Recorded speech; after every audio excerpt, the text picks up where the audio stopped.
Teenage questions. Was it all a dream? Did I really see and hear what I did? Or was it my imagination?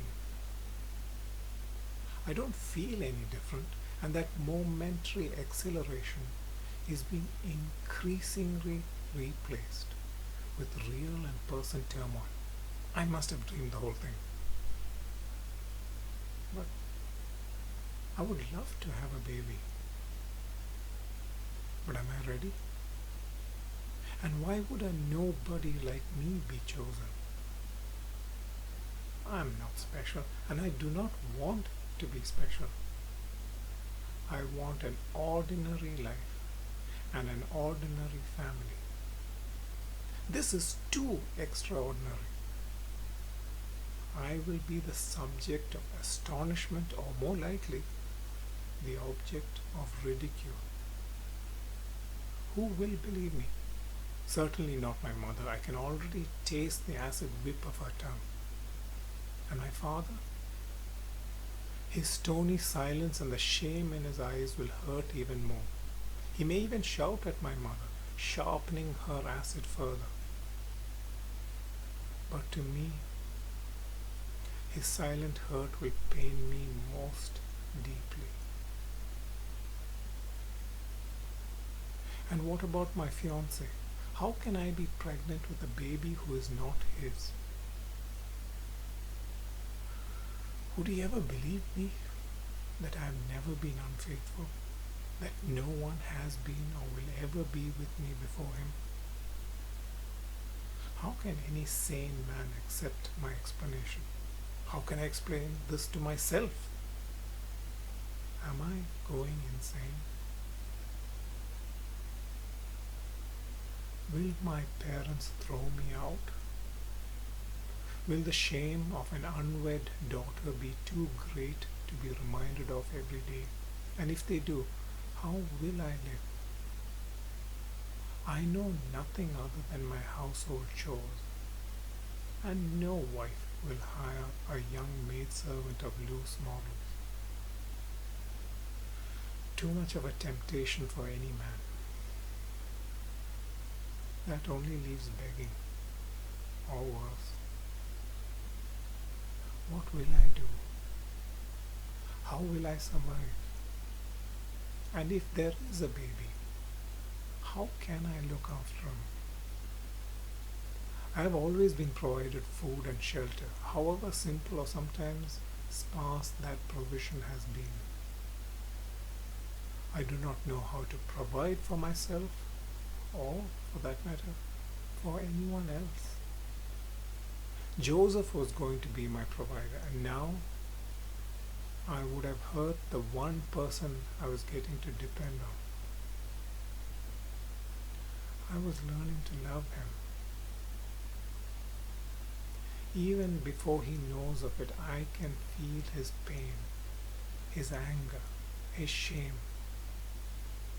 Every man has his pride, and this will damage his reputation, even his self-belief.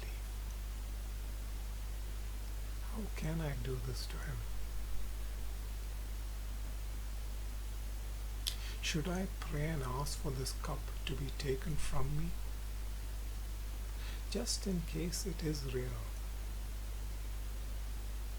God knows that I can be stoned to death if those who I will hurt the most fail to protect me.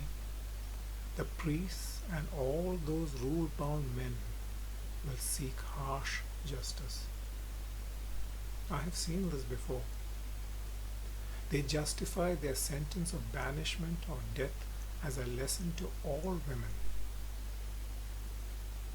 Why is it that the man is rarely tried, and men who visit prostitutes are the most vicious in barricading the virtue of their women? They and those who think like them will be the ones shouting the loudest for my blood. I am overcome when I look at everything that is in store for me. Maybe this is a nightmare that I have not woken up from. But how my heart marveled at the strangeness of the angel and the amazing news. That was real. It is real. I know it in my innermost being. I have sifted through my memories and examined every detail of every image in my mind.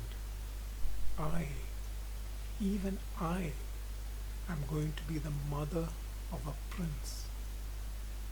I do not understand why, but I have been chosen to look after God. And if this is how the Prince of Peace enters my life,